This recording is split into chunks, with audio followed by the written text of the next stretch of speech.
इस रील को बहुत ध्यान से बहुत एंड तक सुनिएगा क्योंकि मैंने ये लॉ ऑफ कर्मा कह रहा है।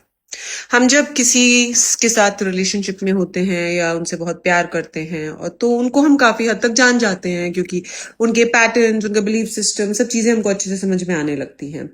तो हमें पता होता है इन मोस्ट केसेस कि अब ये जो करने वाले हैं डिसीजन, ये डिसीजन किन चीजों से गवर्न होके ले रहे हैं और क्या ये डिसीजन इनके लिए नुकसानदायक हो सकते हैं, नहीं हो सकते हैं, क्या इस डिसीजन से उनको पेन मिलेगा, तकलीफ मिलेगी, कुछ और लॉस हो सकता है।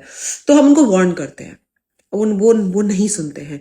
फिर हम उसमें और इमोशनली इन्वॉल्व हो जाते हैं, इमोशनली इंटैंगल हो जाते हैं, हम खुद बहुत स्ट्रेस होते हैं, परेशान हो जाते हैं कि यार ये इंसान ये काम क्यों कर रहा है, बार बार बार बार समझाते हैं। तो आप एक फंडामेंटल चीज समझिए कि अगर किसी भी इंसान को 2-3 बार समझाने के बावजूद भी वो एक सर्टेन डायरेक्शन में ही जा रहा है, एक सर्टेन चॉइस ही मेक कर रहा है, सर्टेन डिसीजन ही ले रहा है, दैट मीन्स वो उस इंसान का कर्म है और वो उसको भुगतना ही है, उससे उसको निकलना ही है, वो उसको करना ही है।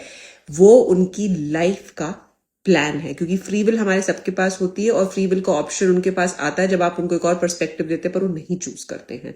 तो वो चीज उनके लाइफ पाथ में है ही, वो उनके कर्म में है ही। और जब आप जो चीज किसी इंसान के कर्म में है उसमें इंटरफेयर करते हैं या आप उसमें इमोशनली इंटैंगल होते हैं तो कुछ हद तक वो कर्म आप अपने ऊपर भी ले आते हैं, उसके इम्प्रिंट्स, उसका असर आपकी लाइफ पर भी आता है।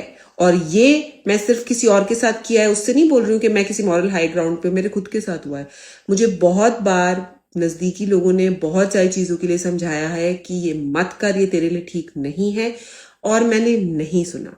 अपनी सुननी भी बहुत जरूरी होती है, लेकिन बार बार आपको कोई बता रहा है और आपको भी अंदर से कहीं ठीक लग नहीं रहा है, पर आप किन्हीं अजीब गवर्निंग फोर्सेस की वजह से आप वो चॉइस करते चले जाते हो, दिखते हुए भी आपको भी पता हो रहा है कि आपके लिए शायद वो ठीक नहीं है, पर आप कंटिन्यू कर रहे हो। और मैंने बहुत भुगता है उसकी वजह से, बहुत मैसिव इमोशनल पेन से मैं निकली हूं।